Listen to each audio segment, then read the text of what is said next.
खुलुमबाय BTR news चेनेलाव गासैखौबो बरायबाय। आंनि चेनेलखौ साबस्क्राइब खालायदो आरो बे खाथिनि बेल आइकन बेलखौ थुनानै होदो जाहाथे गोदान भिडिअ बानायनायनि सिगां नटिफिकेसन मोननाय बायदि।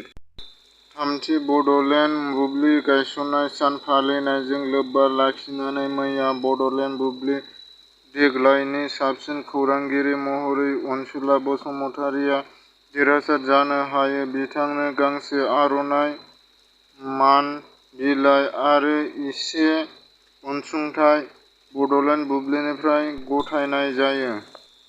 मैया चिरां जिल्लानि डिस्ट्रिक्ट सेन्टारनि न'ब्लाङाव जय जापान मिशन (JJM) नि सोमोन्दै सावरायनाय मेलावनो बाहागो लाना बिटिआरनि गाहाय मावफुं सोद्रोमा प्रमद बर', बिथाङा JJM नि थिखादार राजिब मयन्त्रीखौ चिरांनि एसपि थामहिनबा पुलिसनो गथायना हरबाय।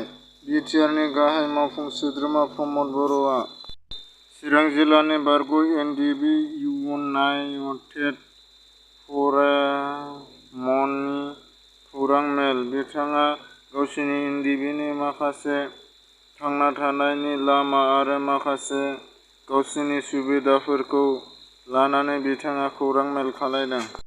हाग्रामा महिलारीनि बागै मा बुंखो सायख'जानाय एमसिएल माधब छेत्री बिथाङा हाग्रामाया फिन बिटिआरनि चिफ जागोन नामा? बेखौ बिथाङा माधब छेत्री बिथाङा गावनि खुगानिफ्राय बिथाङा फिन होनानै होयो।